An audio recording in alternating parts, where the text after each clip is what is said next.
Ladies and gentlemen, let's give a really big round of applause to Dr. Carl Cohn.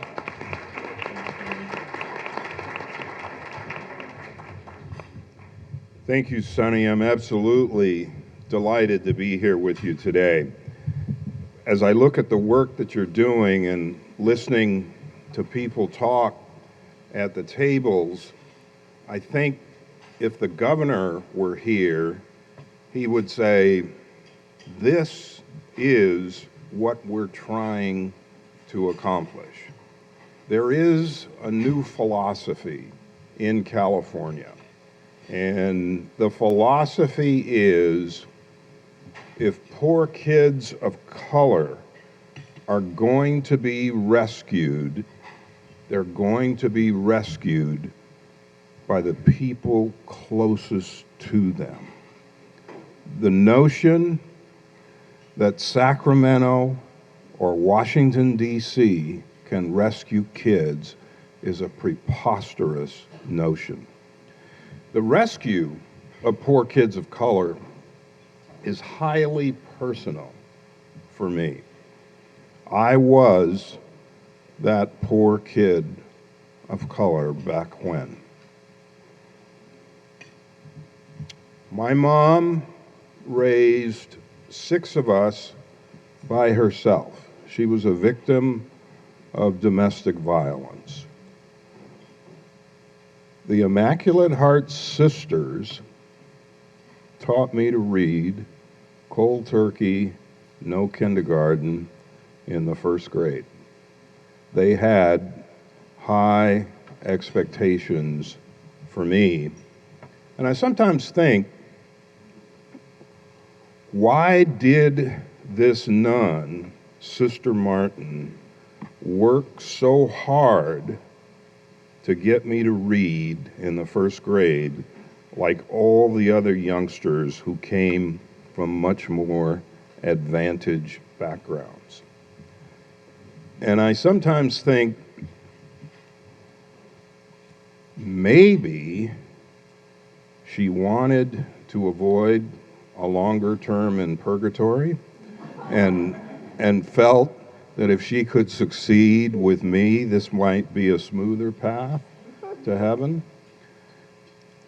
There were things about Sister Martin that were really interesting. Now, I'm an old guy. This is the 1950s. They knew that when kids first come to school, there are 2 things that you got to get them to do. You got to get them to read, and then you've got this discipline thing. And Sister Martin was outstanding at both. So she taught me to read, but then there was the dark discipline side. So, first year in school, they're going to have this great, it's coming up next week. They're going to have this great Valentine's party for the 1st graders. So we're all excited. We're absolutely sky high because we know we get this great party. So we're out of control most of the morning. And she keeps saying to us, if you keep misbehaving, you're not going to get your party. Now, even though we were only 6 years old, we had enough street savvy to know the stuff had already been bought, it was there, we were going to have our party. So we stayed out of control all morning. We went to lunch, we came back after lunch, we sat down, she had everybody, they had them roll in the tray with all of our stuff on it, heart-shaped ice cream, big cookies, knee-high punch for those of you who are old enough to remember that sort of thing. And then she said, now take this and give it to the 2nd grade because these kids have misbehaved all morning. I was in shock. And you see that I'm still traumatized by this all these years later. Fast forward about 30 years, I'm teaching a doctoral level course at the University of Pittsburgh. There's a Franciscan nun in the course. I told the Sister Martin story. At the end of that year, I left and went back to Southern California.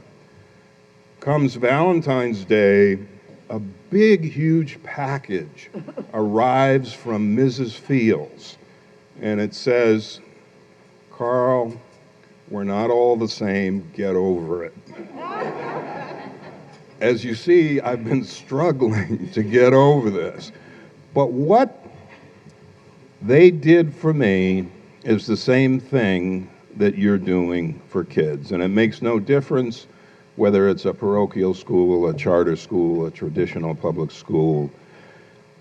Someone importantly decided that this poor kid of color is going to get the requisite skills in order to be successful. And that's what happened to me. At the time, poor kid of color, dysfunctional family, who knew that that person would lead the second and third largest school systems in California and become the federal court monitor for the consent decree in Los Angeles. And so I salute you for creating those bright futures for the generation of youngsters that you're serving today.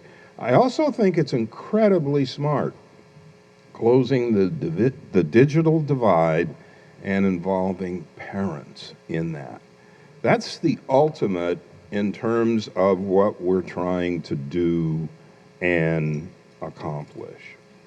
It was Robert Kennedy in the ESEA hearings back in 1965 who first argued the parents of poor kids can be vital contributors to their education.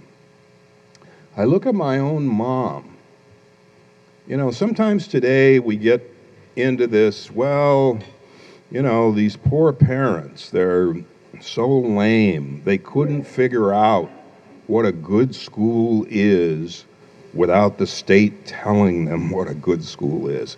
If you told my mom that, my mom who had a 6th grade education, that she couldn't recognize what a good school is without the state of California telling her what it, she would have been horrified by that.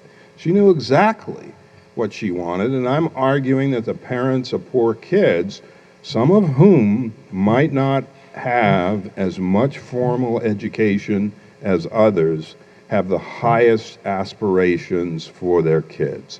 And you're linking them to the positive changes that are taking place in classrooms today is incredibly important work. Are you going to advance my slides? Go ahead. And so this big change that we're talking about, and this is why your job today is much tougher than a few years ago.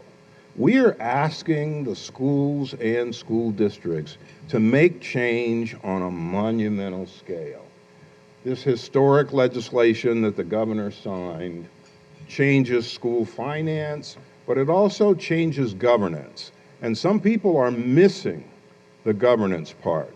And I'm arguing that you're actively involved in the governance part. That link to families and homes, that's what the governor was talking about in terms of governance change.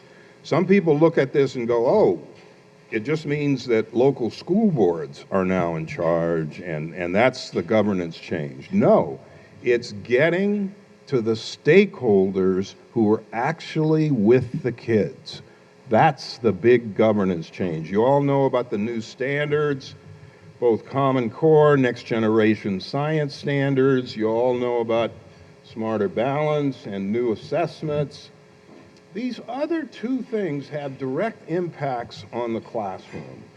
We're arguing that these new approaches to school discipline are absolutely critical. For me,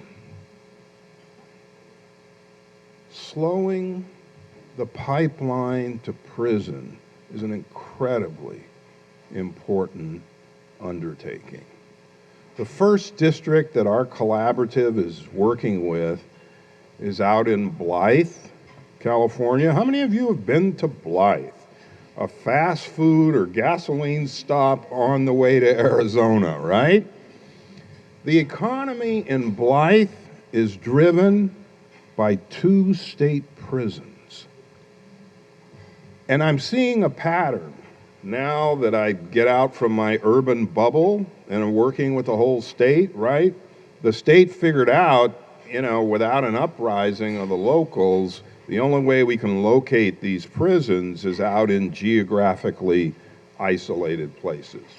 So when we start working with a district, we spend time there trying to learn about folks at the local level, what drives the economy. So we actually went and visited Ironwood State Prison. Fascinating morning. One of the things about Ironwood, they have a contract with the community college system. The most popular occupational area for the inmates is this particular occupational area. The contract calls for them to translate textbooks into Braille. And the reason why it's so popular is because you're guaranteed a job if you get out. And so we were listening to one of the inmate leads. We asked him, what was your schooling experience like? He said, I was growing up in South Central, single-parent household. No one paid any attention to me at the middle school level with regard to what was going on socially and emotionally with me. In order to get to school, I had to figure out how to navigate some very, very tough terrain just to get to school and get back home. And he said, I decided in order to safely do that, that I needed to join a gang. And he's an incredibly smart young man. He said, if I'm going to be in a gang, I'm going to be the leader of the gang. And so he made some bad choices as the leader of the gang. And if you actually want to see this young man, go on YouTube, TED Talks at Ironwood State Prison, and you'll actually see him talking about his experience. I'm walking around with the warden, and I asked the warden, what does it cost to house an inmate here? And he said, it's just a tad under $50,000 a year. So what we as a state are willing to pay on the back end after youngsters make poor choices, the equivalent of an Ivy League education. One of the things that was interesting about priorities, we found out from the HR person at this school district that they often lose teachers to the prison because the prison pays more than the local school district. Talk about misplaced priorities. So sometimes people look at a bullet around new approaches to school discipline, and they don't understand the economic impact if we don't get that right. And that is incredibly important in terms of the work that you're doing. And then this other of new approaches to serving students with disabilities. I chaired a statewide task force that issued its report in March of 2015. And one of the things that we suggested was that the vast majority of youngsters with disabilities ought to be educated in regular gen ed classrooms. And we're not going to get there without MTSS, Universal Design for Learning, a whole host of things that are critically important to equipping everybody to work with the challenges that youngsters are actually presenting. So next slide, please. So we were established to advise and assist. We've got this 5-member governing board, kind of put together in a political way. The neat thing about this board, they only don't want to meet once every 2 months. So that's a good thing. Next slide, please. Okay, somebody used White House spell check on principals. Okay, so that should be PLES. With apologies to Sean Spicer and Kellyanne Conway. We start with this idea of profound respect for the local level. And this, so I studied to be a priest just like the governor before I got into education. This is part of another principle called the principle of subsidiarity, which is about organizing at the grassroots level, that people at the local level actually have the answer. So we start with that. We also argue that community stakeholders, including parents, are critically important. We're committed to the improvement process, but it has to be owned by those at the local level. We're not going to do anything to or for an LEA, but we're going to work with. And it's really interesting when we go to these places, everybody sort of goes, okay, you're from the state. You know, when are you going to tell us what to do? Because that's been the role since No Child Left Behind, a decade and a half of people being told what to do. Closing the achievement gap, we're focused on continuous improvement and building capacity, and we're arguing that this takes time. I'm always uneasy when people make promises about closing the achievement gap quickly. Some of the people who've actually done that are in jail in Atlanta, have lost their credentials in other places. So this is incredibly important, but I think to argue that it's a quick waving of a magic wand is disingenuous. One of the things that I note is in Long Beach, where I served as superintendent for 10 years, the big gains in student achievement kicked in years 5 through 10. And so one of the problems with our politics today, everything's driven by a 4-year election cycle. And if the Long Beach School Board had said, you know what, Carl Cohn is a nice guy, he's charming, but he's not really moving the needle. Let's get somebody else in here. Let's start on a new trajectory. So understanding that this important work actually takes time is critically important. Next slide, please. So we've got some money from the legislature. When you add it all up, we got money for training. We got money to work with pilot districts. It all added up to about $30 million. So that's what we're working with as we begin our work. Next slide, please. So part of this professional development and training around the LCAP and the rubrics consist of statewide workshops that we've had, component 1, and then component 2, you'll start hearing about aligned local trainings, support on using the LCFF evaluation rubrics and the LCAP templates as tools for continuous improvement. Some of your district level people will be involved in that. Next slide, please.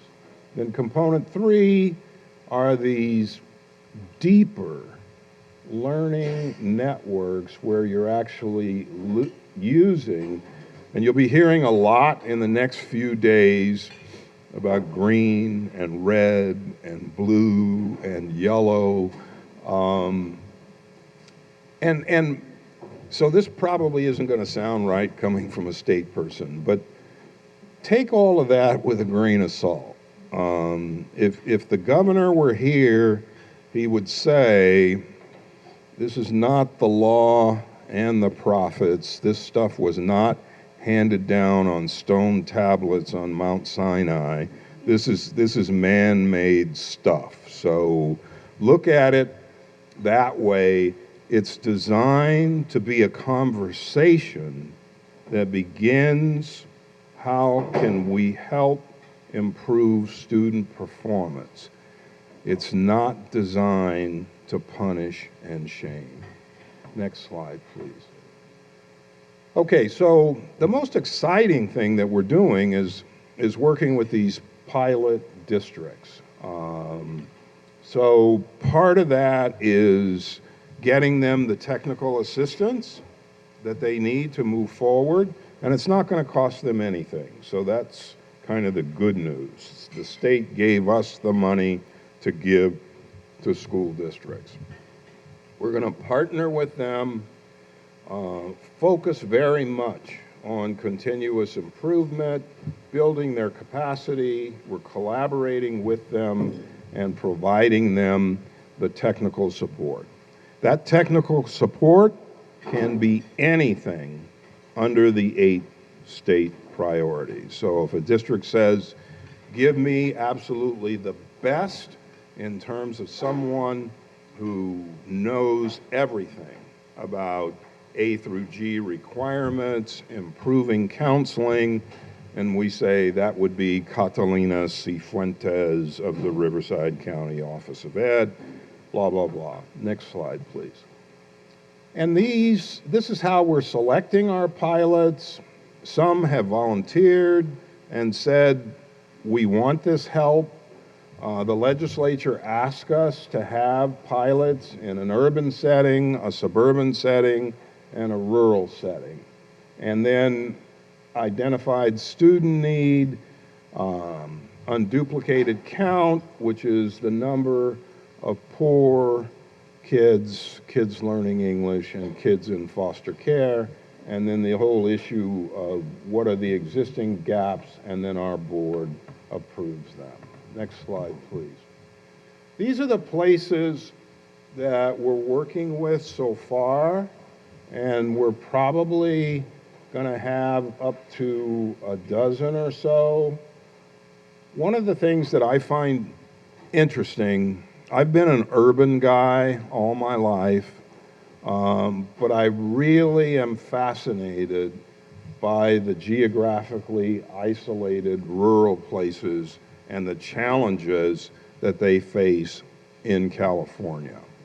So when I'm out in Blythe or Greenfield in South Monterey County, where some teachers drive 100 miles from San Luis Obispo to work there, I think about the fact I was superintendent in 2 places that teachers love to live, Long Beach and San Diego. I did not have the challenges that the Blythe Palo Verde superintendent has, or Greenfield. So in some ways, I used to operate out of this conventional wisdom that the large urbans have the toughest jobs. I am rethinking that completely. And some of the smaller places, you know, we think we have politics in the big city. Try Sausalito, Marin City, if you want to see some politics. You know how many students they have there? They have 160 students in a traditional public school, and then they have a charter with 400 kids in it, and the school board members, their kids go to the charter, and the 160 kids get what's left, and the politics is unbelievable.